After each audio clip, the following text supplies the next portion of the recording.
Good morning or good afternoon, everyone. How's everybody doing today? Good. All right, my name is Duron Chavis, and welcome to the Urban Agriculture Learning Series.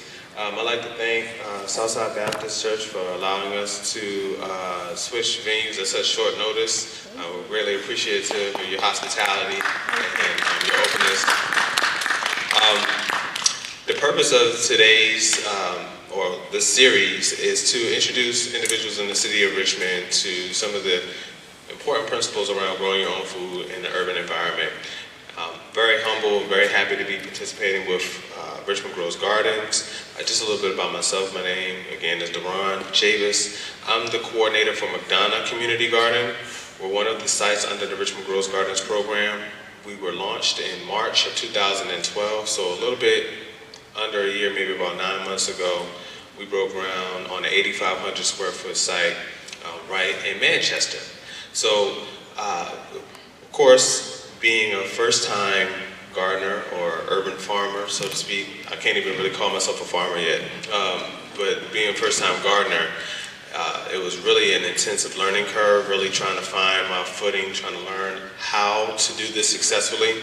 And one of those important things was just finding different people in the community that can give information, tips, just research, all those different aspects. And so when we first started, we said, hey man, a lot of people are probably gonna be in the same boat as us, who never did this before.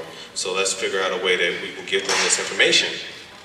Hence, the Urban Agriculture Learning Series was born.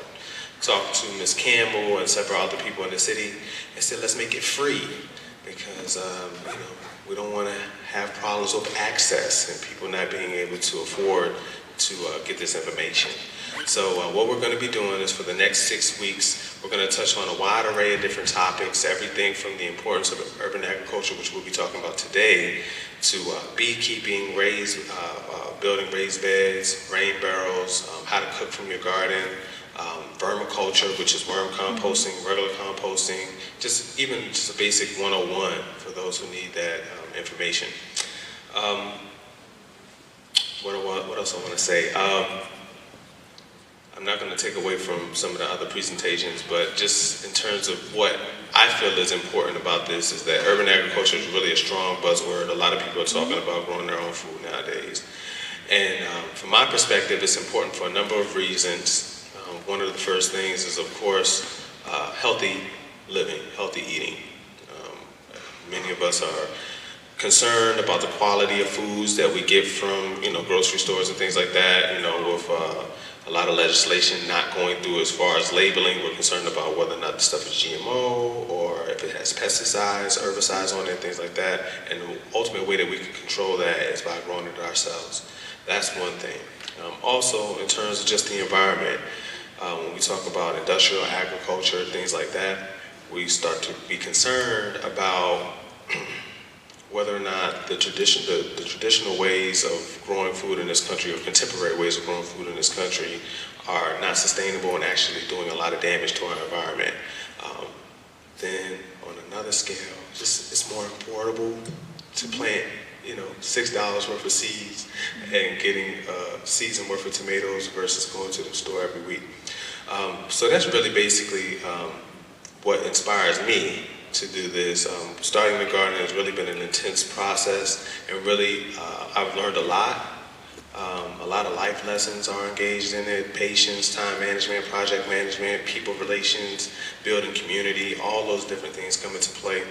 And if you're starting a garden in your backyard, or if you're going as large as trying to start a community garden, all those things will definitely come into sharper focus for you. So without further ado, I just wanted to, again, thank you all for attending. If you haven't haven't registered with us via the Richmond Grows Gardens at richmondgov.com, please make sure you do so that we can stay in contact with you throughout the next couple of weeks, and just ongoing with different opportunities, grants, projects, events that are going on that'll help you become more successful in your gardening and farming, urban farming endeavors. Okay, well, thank you. I appreciate y'all. And I'm going to give it up to Vickie Campbell, who is the Community Garden Coordinator for the City of Richmond. Thank you. I was trying to figure out how I met Duron, and I can't remember. Last year, we did the same class. It was very successful, and we made so many friends. And I noticed today, Richmond just started, the Extension Service just started a Master Gardener program. And some of our Master Gardeners are here. And it was very intense. I've been gardening since 1979. I froze and fed the children all organic vegetables. And I also do engineering drawings and property research for the City of Richmond. And about 3-4 years ago, I was looking at properties and I was saying, you know, this would be a great place for a community garden. They're springing up all over the country. Detroit has 1,200 and the vegetables are free. Corporations sponsor them. And so we started looking at properties, and the mayor let us have people from every department, and we started the Richmond Grows Gardens program, which is sites that you can permit out for organic gardening. Now, meanwhile, we're working with other people that have sites, and if you do need information about a particular lot that you would like to grow vegetables in your neighborhood, just let me know. I'm in the process of no longer doing information requests. I'm just going to be doing community gardens through rec and parks. So I'm really excited about that. In the next week or two, it's transitional and it may be hard to get a hold of me, but you can always email Richmond Grows Gardens at richmondgov.com, and that's me. So with that said, we had over 130 people respond since it was snowing. I guess we lost a few in the interim, but that's okay. We really scared the library. I said, you know, can you bring 50 more chairs? And we go with that. So the church was kind enough to let us meet here. I know there's a variety of subjects, and we have a lot of different speakers. There's a lot of people that are dedicated to good food and health, and that's the main reason why I got involved, thinking that people are not eating right. We're all paying for poor health. It causes depression. You know, being the best that you can be is really what this is about. And one of the reasons, well, there's the main reasons, but let's say a tomato out of your garden has 50 times the nutrients as one you buy in the store. Same with the potato. And not only that, on your plate, the ingredients may have taken 13,000 miles, gas miles, are related to that. So you're also, you know, putting a lot of carbon in the air when you can just go out in the backyard and grab something. Now, one of our main, something I really want to get through to gardeners in the city is basically most places are polluted. You know, you don't know what happened here before. And with lead paint from old buildings, arsenic leaching out of decks, and salt-treated wood, there's a lot of issues. Now, if you're out in a more residential section that has probably been residential, some of our schools and parks, and I can research that for you if you have a lot you want to. But if you're in Church Hill, let's say, this is the reason why we recommend raised beds.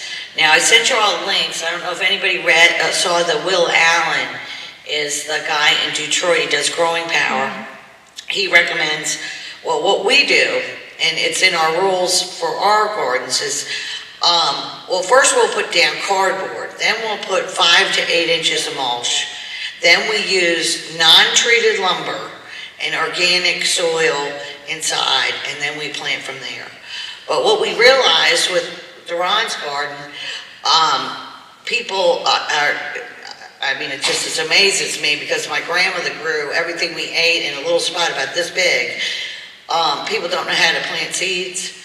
They don't know how to potatoes grown. Most children, you know, they want pizza and hamburgers. They don't eat vegetables. And parents are, you know, it's easier for a working mother to stop by McDonald's. 25% of America's meals are ate in their cars.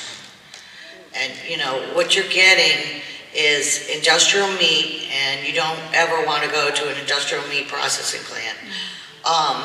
What you're being fed, there's four major companies that produce 90% of the food in this country, and you really don't want to eat any of it. You can grow and can, and now I have 100 chickens at my house, but I live in Sanson.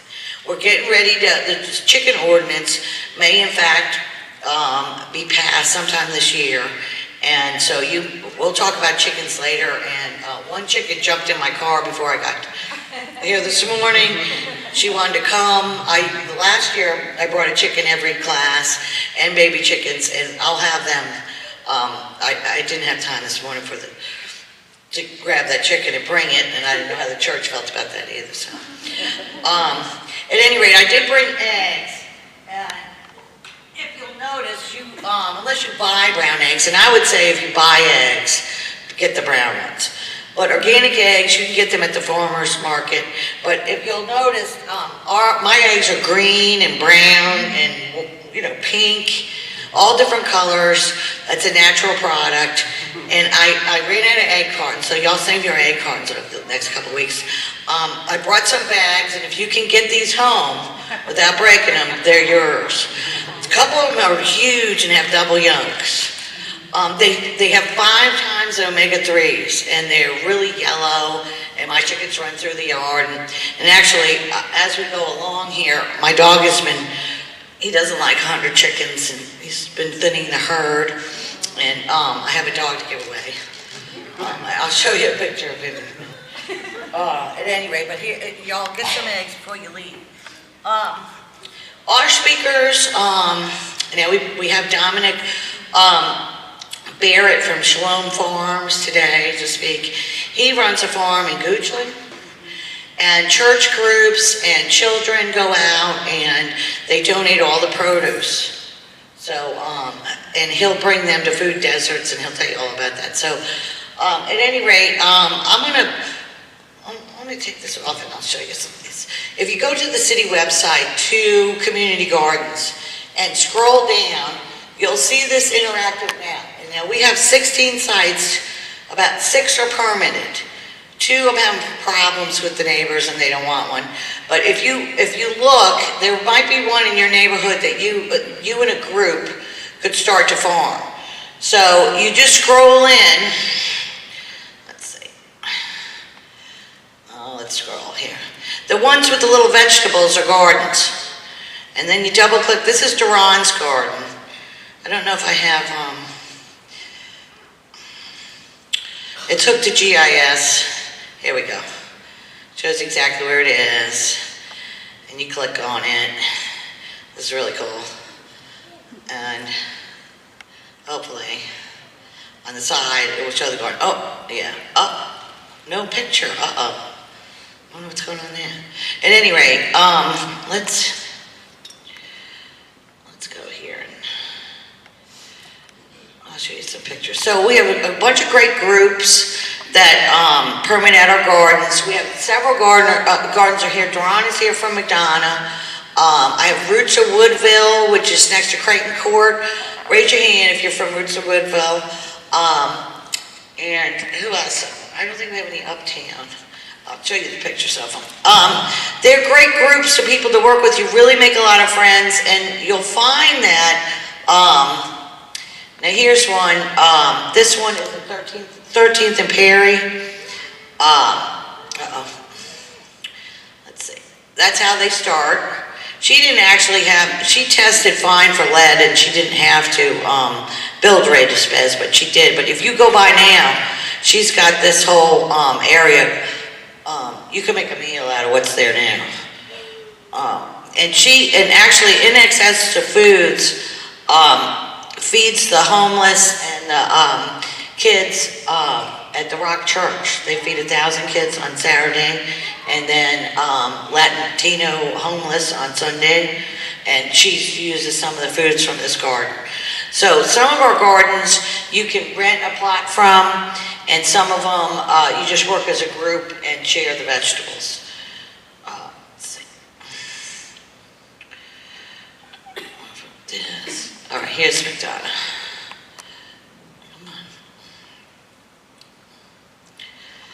They're building, was this compost, Duron? Here's our first group of volunteers. They laid it out real nice too. They went in. This was a work day. When is your next work day? I think it's going to be on Earth Day, on the 22nd, April April 22nd. 22nd? That's a Monday. Yeah, we'll see. On a Monday? Okay. You're not doing it on Monday. And Earth Day, you're coming down to 17th Street, you know. Here we all are. But that's Saturday. The 20th is Saturday. Yeah, and see, and he, since then, he got a grant, and we have a greenhouse out there. Oh, this is a beautiful picture. I never did get permission to put it on the website. Oh, here we are in the summertime. And there's, I have that as my screensaver at work. I think it looks beautiful. Yeah, so we do want to be careful of what we're planting in the ground. And I can find you some, we're going to have people talking about compost and making your own soils. So you really do, I save everything. I give the dog the meat and the rest of it, including the lint from my dryer, tissues, everything goes in my compost pile. And it biodegrades, and then you use it to plant things. Last year, and see, I could have taken this bucket, put some rocks at the bottom, some compost, some dirt from the yard, and put a potato. You know how the potatoes get eyes, start growing out, and you throw them out? Don't throw them out. Put them in the ground, and then they'll make a potato plant. And then a few months later, that bucket would be filled with potatoes.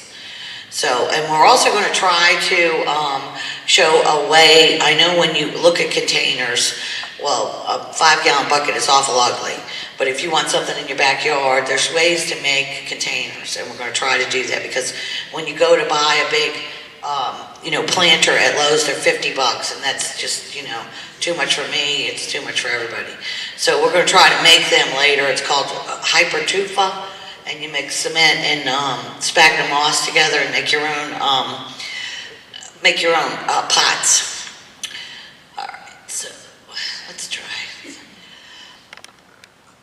And I'm sorry, I was moving this week and I hadn't been.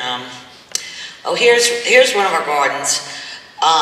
It's next to Reedy Creek, and they did a riparian border. I think it was the Alliance for the Chesapeake Bay, maybe the Forestry Department. They came in and planted 80 trees right next to the, that was on one of my community gardens. This one, Owl Orchard, they have about 40 fruit trees. And I'm also on the Food Policy Task Force, and one of our initiatives was to start planting fruit trees on public properties. People are hungry, and I've been arguing with the arborist, because I thought, why not plant nut trees and fruit trees along the sides of the road? But they're afraid that it will be messy. So we sneak and plant fruit trees wherever we see a spot.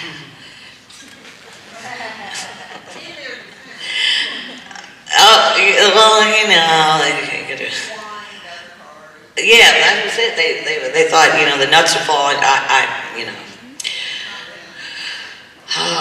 For a fresh English walnut, that would be just lovely. All right, let's see. Oh, this is Uptown. They're on Parkwood, and next to the Lamplighter Coffee Shop. And she does a beautiful job. My daughter's involved with that. We had a little crash here. Let's not discuss that. That's Marlene's bicycle. We have better stands now. All right, let's see.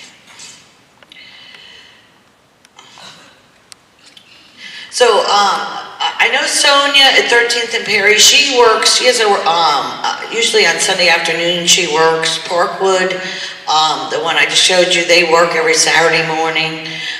Duron, most of them have Facebook sites. Stockton is our newest garden. It's not far from here. It's at Mary Oaks in Stockton, right off of Belt Boulevard. And she just got started and could use some help. What do you do for Well, the DPU gave us, now some of them have water. My 13th and Perry is on a Record Park site and they have water. They gave us these tanks. Duron had a fundraiser and right now we're using a portable water meter, hooks to the hydrant and you fill the tanks up. That's been an issue, but there's certain ways to work around it, and hopefully in the future we're going to have water to as many sites as we can. And it is one of the food policy initiatives to drop the utilities want $6,000 to hook up water to a community garden, and we really feel like that's, that fee should be waived. Right now the ordinance states that no utility fees can be waived, so we'll work toward that in the future. I'll have more time now to do. Right now with the water, the way it works, we have a portable little hookup with a backflow preventer. And so what we'll do is for all the community gardens that are in the city, just let us know. Yeah, just let us know and we'll come. We'll share the cost. Right now it's not a lot of money, but when everybody works together, we just split it down the middle. And that way it's a 250-gallon water tank. If you have more than one, then we just share the cost. All right, let's see. Let me just show you some pictures I had saved. Now, people are starting to talk about, there's our sites. This is a beautiful site. This isn't far from here in Ferguson. They're looking at this site near Powhatan Hill. That's in Fulton. This one is Fairfield. This one is the roots of Wilkeville now. Can you believe what it looks completely different now? This is on Dill Avenue, and I'm not sure about this site. I think people would be walking through, but it would be, you can also plant ornamentals on the Richmond Gross Garden site. So that, we had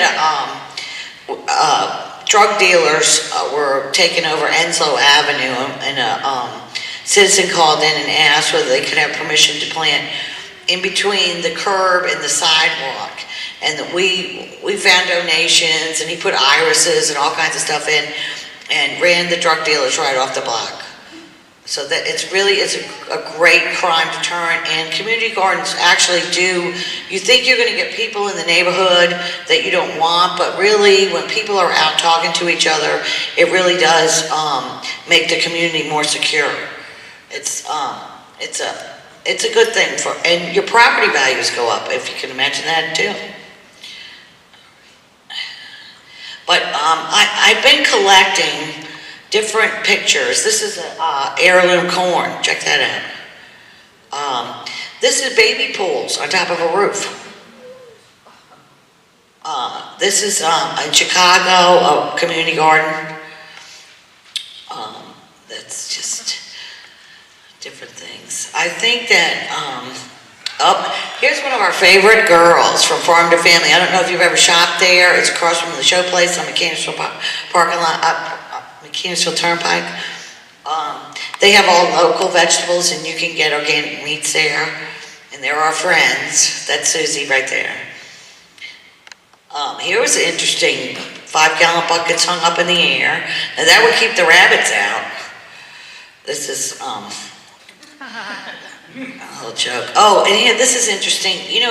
Bees are dying, and they have a honeybee collapse. And if bees die, we'll die, because every flower, on a vegetable plant, a bee or some other sort of insect has to take the pollen from one plant to the next. Now, this is for, they're called mason bees. They're just tiny little bees. They don't sting, but they do go from plant to plant, and this is a pollination station that you can actually build. I thought it was pretty cool. There is a bee grant right now where you can get, if you decide to do honeybees, and we have a honeybee presentation coming up, there's a grant for $200 a hive. So you can recoup the cost if you, right now, through the Virginia Agriculture Department. This is growing mushrooms. This is a big thing now. That's not hard to do either. I don't know if you noticed these. There's one, and the planting is just horrible in front of the General Assembly. It collects the storm water, and then they go into these gardens. They're called rain gardens, and so that way it doesn't run directly into the river. That's saving a lot of pollution. Now here's an interesting way: you grow your own onions, and you save them in your garage, or hang them up in your kitchen like that with old pantyhose. I used to do that. Here's your prescription. Oh, this is neat. And pallets. Pallets, you can do anything with pallets. Make all sorts of things. But and this is food not lawns. And a lot of people are getting in trouble for this, but just plant your front yard with vegetables instead of grass. It's an idea. Oh, here's a sidewalk garden. This is a fun way to get kids to eat fruit and vegetables. These are fried dandelions. I haven't tried one, but I think I might try it. I thought this was interesting. We could keep the rabbits and all that in your backyard. That was a rooftop garden. Now, this I think should be in every classroom in the United States. You grow your own lettuce and herbs right in your kitchen with grow lights. And I thought that was fun for Christmas. Now, I forgot what this was, but you know, other countries they grow their own things in the city. You might have, everyone has a little greenhouse in the backyard. So it's not unusual for people in other countries to use every bit of space to grow things. There's that's a backyard garden. And that's about the size of most city lots, I would imagine. Now, if you have a dog, you don't want them back there. Here's another baby pool garden. All sorts of different ways you can reuse things. So, and heirloom vegetables. Now, these seeds have been kept. Some of them, you can get seeds that are hundreds of years old. They've been, obviously, been planted, saved. You can get seeds from Africa, Romania, Russia. Last year we grew Russian potatoes. All these things are possible. If you look online, go to heirloom seeds, and usually you can get the catalogs for free. I would definitely recommend trying it. Some of them don't grow as well, but they're very they're interesting and different colors. Purple cauliflower, and it's fun. This is Joel Salatin. He is one of the foremost organic meat producers in the country. He lives in Virginia. He speaks all over the world. And his farm is called Polyface Farms. So if you go to Farm and Family, look for his meats. You know, they're high. I bought a Polyface turkey, and it was $50 for Thanksgiving. But I felt good about it. I'm not sure it tasted that much different, but I was really bragging on it. I mean, the regular turkeys were like $10 for $50. I mean, what do you think you're eating? Most chicken in the store, it goes from egg to your plate in 6 weeks, pumped up with hormones. Now, those hormones are still in, you know, that's what you're consuming. It's a wonder we're not all cancerous. Kids love vegetables. They love to pick vegetables. They love the ants. They love the worms. Here was what we did. This is Inslow. Kind of cleaned up the whole block with plantings. And we like it if you're going to do this. Now you notice that their curb to sidewalk is a little wider than most people's. In order for it not to be a trip hazard, it has to be at least 6 inches high so people can see it. Because if you're in the right of way, it's the city's liable.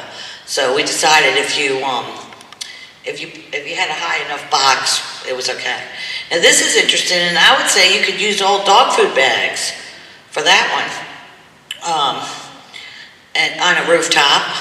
Now here it was Woodville. We had a great picnic and organic chicken. Was that time?